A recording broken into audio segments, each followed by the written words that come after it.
Hi, once again, everyone. It's Eric Wilhelm here. Weather for Weather Geeks on the 13th day of February 2018. Hope you had a good Tuesday. We had a pretty nice day weather-wise today after a cold start.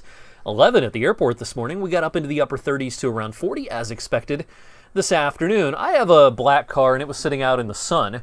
And when I left to go to work today, I noticed it was pretty warm inside my car. And, we're getting into the time of the year that can happen more and more, even when the air temperatures aren't impressive. The sun is getting stronger, and I wanted to show you just how much progress we've made since the first day of winter back on December 21st. The sun, its maximum elevation, only 26 degrees above the horizon on the first day of winter. By mid-January, we've only picked up a couple of degrees there, but by this time of the year, we are starting to gain not only more daylight, but of course a higher sun angle and a stronger sun, and we start to notice the differences. The sun is now about 35 to 36 degrees above the horizon at its highest point. By April 1st, we're up to 54 degrees, 64 degrees by May 1st, and of course the sun gets to its highest point in our sky at our latitude on the first day of summer, up to 72 degrees above the horizon. So we're about halfway there, from 0 to 72 anyway. We're at about 36 right now, but the lowest point's not 0, it's 26 degrees. We don't live in northern Alaska, thankfully, but between 26 and 72, we're at 36 right now, so we've got a ways to go, but I did want to point out that it is getting a little more noticeable at this time of the year that the sun is stronger. 14 degrees warmer than 24 hours ago during the 7 o'clock hour at the Youngstown Warren Airport. Tonight will not be nearly as cold as last night. No more lower teens tonight. We'll stop in the mid-30s tonight. Temperatures, in fact, hardly moving throughout the course of the night.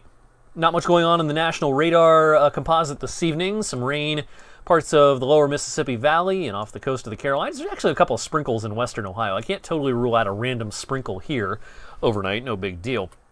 They really need rain out here. It's supposed to be the rainy season in California, especially Southern California, and just not much going on where they really need some rain. And it's not just California that's in a drought. We're in a pretty severe drought here, even an extreme drought in parts of Oklahoma and Kansas and the panhandle of Texas as well. They really need some moisture down here. They're going to get some over the next couple of weeks as the pattern turns more active across the western and central United States. All right, back here at home. I think tomorrow's going to be a pretty cloudy day, cloudier than today, but that doesn't mean it's a rainy day at all. In fact, it hardly rains at all, I think, until pretty late in the day. Here's noon, just cloudy and uneventful, warm, mild anyway, as we get well into the 40s tomorrow. Could be a touch of rain or some drizzle, a little bit of sprinkle activity towards the evening tomorrow and into tomorrow night, just a touch of rain into Thursday morning as well. By Thursday afternoon, especially if we stay dry, I think we're in pretty good shape for a lot of the afternoon, despite the clouds around. We're going to get into the upper 50s. The best chance for rain overall on Thursday, the best chance for steady rain, significant rain, if you will come later on in the day as our warm front continues making some northward progress here. I do think that we'll start getting into some steadier rain towards evening. Here it is on Thursday evening into the overnight. It'll be a pretty soggy night. Now by Friday, the warm air is gone. It's going to be a big change on Friday. We may hit 58 Thursday afternoon. The wind chill Friday afternoon, maybe in the upper teens. So it could be like a 40-degree difference in the way it feels outside between Thursday afternoon and Friday afternoon. Any residual snowflakes, flurries on Friday, pretty much inconsequential, really will not add up too much at all. The rain's going to add up. We're talking about a good model average here of a half an inch to 3/4 of an inch. The RPM only goes out to early Friday morning. That's why you see this decline like this. Never mind this part. Pay attention to where the lines peak up here. And it's pretty solid half to 3/4 of an inch shown by the model. So pretty good free car wash coming later on this week. I want to talk about the weekend because the modeling had some surprises in store for us today. I've been advertising, it's going to be a pretty nice weekend. It's going to be mostly sunny. And during the daylight hours, Saturday and Sunday, that may be the case, but we may just get grazed by a glancing blow, if you will, by some snow. Saturday night, mostly. This is the latest run of the operational European model, and it's the one that's most gung-ho on this idea. Here's the late week rain and the snow shower activity on Friday. But notice what it does here on Saturday. Clouds increase, and boom, there's some snow. This is a Saturday evening into the overnight. This would be a pretty healthy snowfall for maybe Pittsburgh and State College, Altoona, Johnstown, over towards Scranton, and maybe even New York City as well.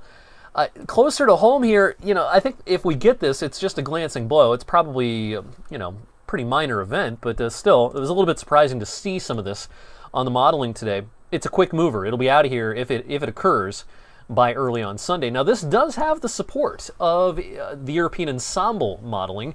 That was just the operational model. When we look at the ensemble modeling, which we like to rely on when there's a lot of uncertainty in the forecast, it has pretty decent odds here of, these are the odds of 3 inches or more worth of snow. We get into kind of this yellow-green color, and that's 30 to 40%. That's we can't ignore that this far out. That's a pretty elevated chance this far out, especially considering the model had nothing 24 hours ago and is trying to key onto a system now. Now, the GFS model is not playing ball with this. It has a total miss for us to the south and east. That's the operational GFS. The GFS ensembles here's each member of the GFS ensemble system. There's several that do have the storm, like this one sorta. All these are misses. Most of these are misses. Here's a hit. Here's a hit. So some of the GFS members do have the idea of some snow Saturday night. The European is right now the most gung-ho on the idea. I wouldn't be surprised if I came in tomorrow and the European has a miss for us. There's a lot of volatility in the modeling for the weekend and beyond. But again, I want to emphasize that if we do get grazed by that over the weekend, it's probably Saturday night, and it's probably not much of a big deal. It's just significant because, hey, we're supposed to have a sunny, nice weekend. What's the deal with this storm?